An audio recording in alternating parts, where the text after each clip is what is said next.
Students आज हम बात करेंगे हमारे पास जो 5 डेसिमल में यानी इशारिये में नंबर गिवन है, इसमें हम अलग अलग करेंगे कि रैशनल कौन से हैं यानी नातिक कौन से हैं और इर्रेशनल कौन से हैं यानी कि गैर नातिक अदाद कौन से हैं। अब आपने अगर आप रैशनल और इर्रेशनल नंबर्स को जब हमने डेसिमल की यानी इशारिये की मद में पढ़ा था, तो अगर आप याद करें तो हमने बात की थी दो तरह के नंबर्स होते हैं, टर्मिनेटिंग होंगे, ठीक है, टर्मिनेटिंग यहाँ पे मैं लिख भी देता हूँ प्रॉपर, और दूसरे होते हैं नॉन टर्मिनेटिंग।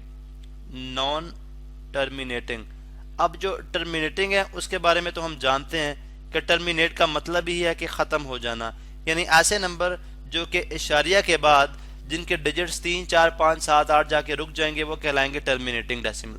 जैसे ये है, ये एक टर्मिनेटिंग डेसिमल है यानी टी फॉर टर्मिनेटिंग। और इसी तरह से जब नॉन टर्मिनेटिंग की बात की जाएगी तो नॉन टर्मिनेटिंग बेसिकली आगे जाके फर्दर डिवाइड हो जाते हैं। नॉन टर्मिनेटिंग से मुराद कि जो इन्फिनिटी तक चलते जाते हैं, जैसे ये भी एक नॉन टर्मिनेटिंग है, ये भी नॉन टर्मिनेटिंग है, ये भी नॉन टर्मिनेटिंग है। और आप अगर देखें तो 4 पॉइंट जिसके ऊपर 1, 2 आगे मैंने 2 डैशेस लगाए हुए हैं, इसका भी मतलब यही है कि ये भी एक नॉन टर्मिनेटिंग है। इस पर हम बात करते हैं कि किस तरह से। उसके बाद जो नॉन टर्मिनेटिंग है वो मजीद जाके 2 आगे टाइप्स में तकसीम हो जाते हैं। यहाँ पे हम इनको बता देते हैं जी, वो टाइप कौन कौन सी हैं। एक है उसमें रेकरिंग नंबर्स, ठीक है, और एक है नॉन रिकरिंग। क्या मुराद हुआ इससे, अभी हम इस पे बात कर लेते हैं। नॉन रिकरिंग, स्पेलिंग ठीक होंगे जी, नॉन रिकरिंग। अच्छा, अब रिकरिंग से मुराद क्या है?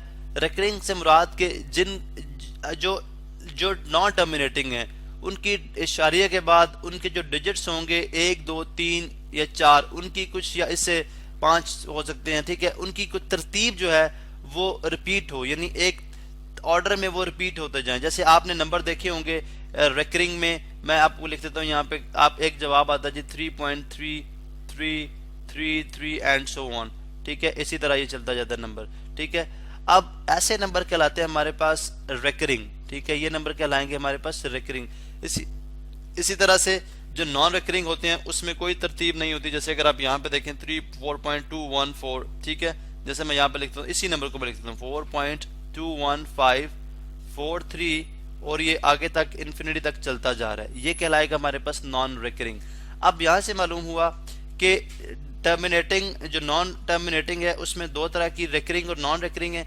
अब आपने सिंपली एक बात याद रखनी है, जैसे हमने लेक्चर में भी बात की थी, जो नॉन रिकरिंग नंबर्स होते हैं ये हमारे पास कहलाते हैं इर्रेशनल नंबर, यानी नॉन रिकरिंग क्योंकि डेसिमल में ही होंगे ये, तो नॉन रिकरिंग हमेशा जो है वो हमारे पास इर्रेशनल नंबर होते हैं। उसकी रीजन क्या है? उसकी वजह यह है कि हमें नहीं मालूम कि हम इशारिया के, अगर लेट सपोज मैं इशारे को काट के कैंसिल करूं, 1 लगाऊं, ठीक है, और नीचे मुझे 0 लगाने पड़े तो मुझे नहीं पता, यानी अगर मैं इसको p/q या फ्रैक्शन की फॉर्म में लिखने की कोशिश करूं तो मैं इसको नहीं लिख सकता, बिकॉज मुझे इस बात का अंदाजा नहीं है कि इशारिया ये नंबर इसके डिजिट कहां तक जाते हैं, चूंकि वो इन्फिनिटी तक जा रहे हैं और मेरे पास मैं नीचे कितने 0 लगाऊंगा। इसका मतलब है ऐसे नंबर्स को p/q फॉर्म में नहीं लिखा जा सकता, लाइक p/q फॉर्म में हम इनको नहीं लिख सकते। यहाँ पे मैंने क्रॉस लगा दिया, इसका मतलब है कि हम इनको फ्रैक्शन फॉर्म में या निस्बत में नहीं लिख सकते, रेशो में नहीं लिख सकते, इसलिए ये कहलाएंगे, ये रैशनल नहीं कहलाएंगे। जैसे रेशो से वर्ड है, रैशनल नहीं कहलाएंगे बल्कि ये इर्रेशनल कहलाएंगे। अब आप जरा नंबर्स पे आ जाए तो आप बड़ी आसानी के साथ इनको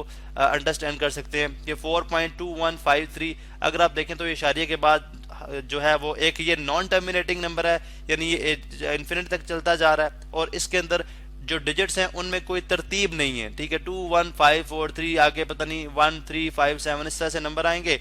इसका मतलब है कि ये एक जो है इर्रेशनल नंबर है। अब इर्रेशनल नंबर को आप जानते हैं कि यहाँ पे मैं लिख दूं इर्रेशनल नंबर जो हमारे पास q प्राइम से लिखे जाते हैं और जो रैशनल नंबर है वो हम q से लिखते हैं, तो लिहाजा यहाँ पे हम लिख देंगे जी ये एक q प्राइम है यानी एक इर्रेशनल नंबर है, ठीक है।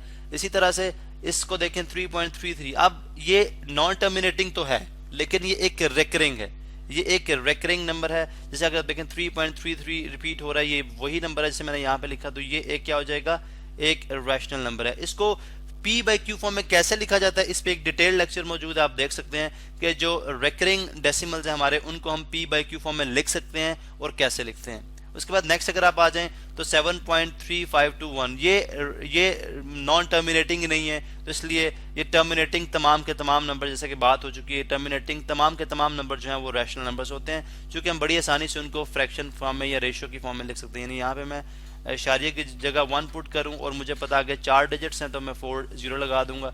अब ये नंबर बन जाएगा 7352 ठीक है। तो ये हमें पता है कि एक फ्रैक्शन की फॉर्म में, पी बाई क्यू फॉर्म में लिख दिया गया, तो ये एक रैशनल नंबर, तो लिहाजा मैं लिख दूंगा इसको क्यू, ये एक रैशनल नंबर है। उसके बाद अगर आप -4.32215, कोई ऑर्डर नहीं है, कोई तरतीब नहीं है, इसका मतलब है ये भी एक हमारे पास सिंपल फॉर्म में, ये नॉन टर्मिनेटिंग नॉन रिकरिंग है, तो ये एक इरेशनल नंबर है, मैंने क्यू प्राइम लिख दिया। ठीक है। इसी तरह से अगर आप ये देखते हैं हमारे पास के 4.12, अब मैंने देखा कि जो भी नॉन टर्मिनेटिंग और रिकरिंग नंबर होते हैं वो अक्सर किताबों में इस तरह लिखे होते हैं कि जो डिजिट्स उनके रिपीट हो रहे होते हैं, जैसे अगर आप यहाँ पे देखें तो 1 2, या उनके ऊपर दो छोटी छोटी बाज लगा दी जाती हैं उन नंबर्स पे जितने रिपीट होते हैं डेसिमल के बाद या इशारिया के बाद, या उनके हम ऊपर डॉट लगा देते हैं। इसका मतलब एक्चुअली अगर मैं इस नंबर को लिखूं तो ये बनेगा 4.121212 एंड सो ऑन। ठीक है। तो इनको लिखने का एक अंदाज मुख्तलिफ किताबों में इस तरह से भी मिलता है हमें।